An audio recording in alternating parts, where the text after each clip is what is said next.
Came across this clip. This was published a year ago, put up by, looks like, Fenn.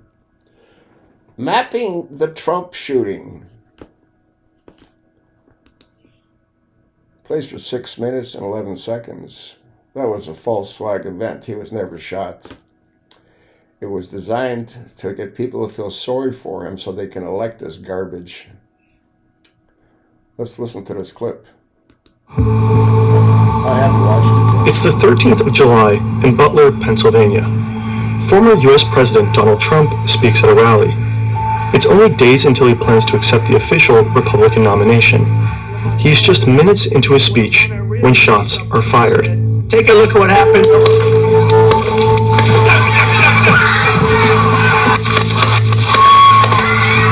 Trump got hit, but survived. Someone tried to assassinate him in broad daylight. Here is how it unfolded.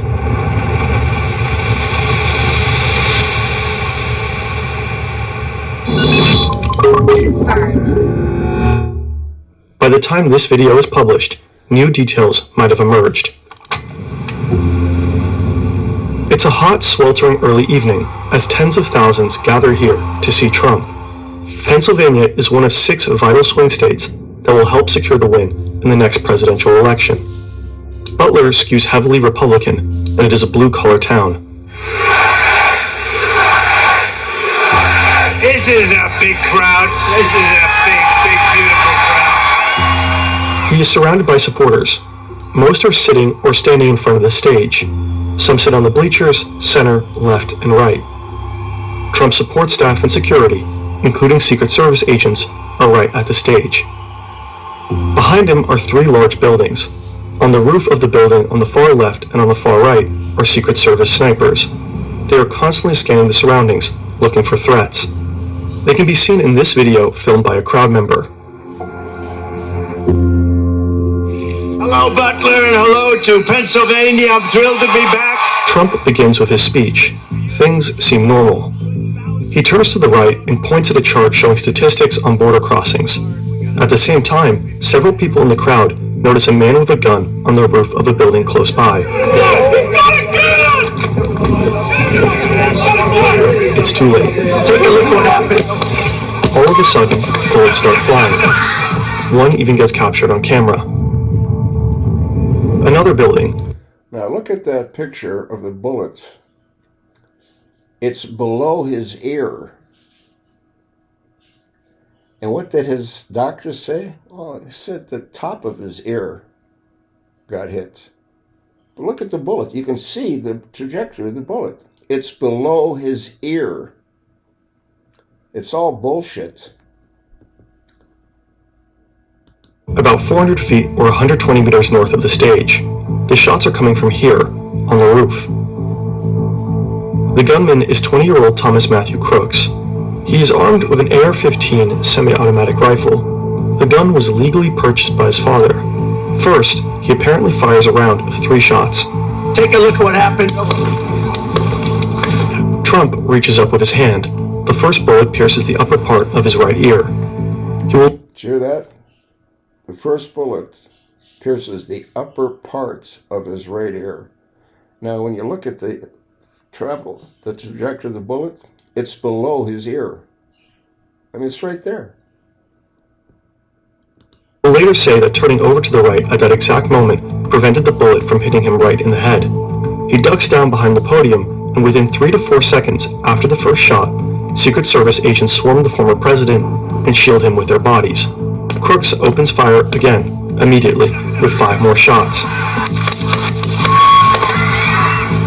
Right before the first shot by Crooks, one of the snipers on the left roof behind Trump seems to detect the gunman and prepares to return fire. Take a look at what happened. Some outlets report that these snipers killed Crooks, while the Secret Service confirmed its personnel neutralized the shooter. We could not corroborate that it was in fact these specific agents. The gunman also hit spectators on the bleachers. 1 man died, 50-year-old Corey Comprador. 2 others were critically injured. With Trump's microphone still on, we can hear the tense exchanges among the agents. Nobody's there! Hold! Are you ready? On you! Ready! Move! Go! About About 42 seconds after Crooks opened fire, they confirm the shooter is down. Are we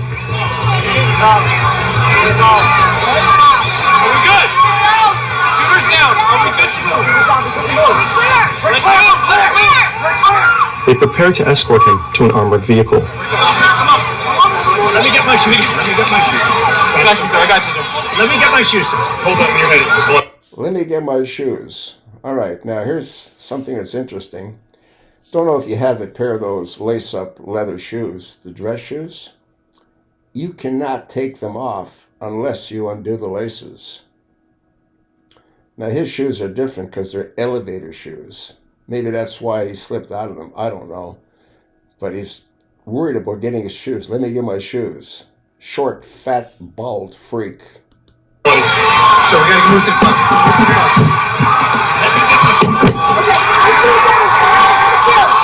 Watch out. Wait. In about 75 seconds after ducking to the ground, Trump raises his fist. He's mouthing the words, "Fight, fight, fight." The resulting photos immediately travel around the entire world. The crowd starts to chant for the former president as he leaves the stage, bleeding. Trump is then rushed to a hospital. Later that night, he is flown to New Jersey. He appears to be well.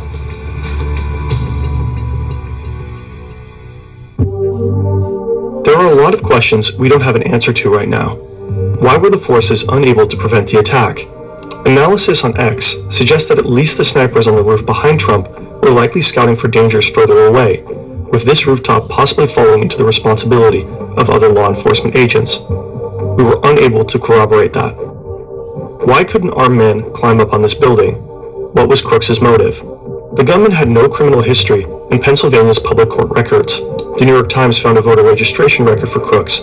It shows that he was registered as a Republican. They also found that he donated $15 to a liberal voter turnout group through a Democratic donation platform in 2021. He was a kitchen worker and had a membership at a local shooting club. The FBI found suspicious devices in both his car and home. They were being evaluated by the agency at the time of this recording. The investigation is ongoing, and new information is being published by the minute. President Biden and various leaders around the world condemned the attack and political violence at large. The picture of Trump, bloodied but defiant, with a raised fist in front of the American flag, will surely become a powerful symbol in his re-election campaign. All right, now here's what's interesting as well, which you may not know. I do a lot of shooting. I've got an AR-15, a Patriot Ordnance AR-15, which is a high-end AR-15, and I've got an EOTech red dot on it. Now, nobody would use a red dot to try to assassinate someone. You'd use a scope. Reason being is that at that distance, the red dot would cover up his entire head, so you couldn't finesse the shots. It's all bullshit. It was done to get him reelected, and you know what? It worked. 3 weeks after he was shot, his ear was totally healed. I mean, come on. It's total bullshit. And again, look at the trajectory of the bullet. It's below his ear. But even in this video, it says the top of his ear got blown off. And a 223 or 556 is supersonic. If a supersonic bullet goes by your ear, it'll blow out your eardrum. It's all bullshit. But you know what? It worked. Look at it. Let me know what you think. You sure as hell know what I think, don't you?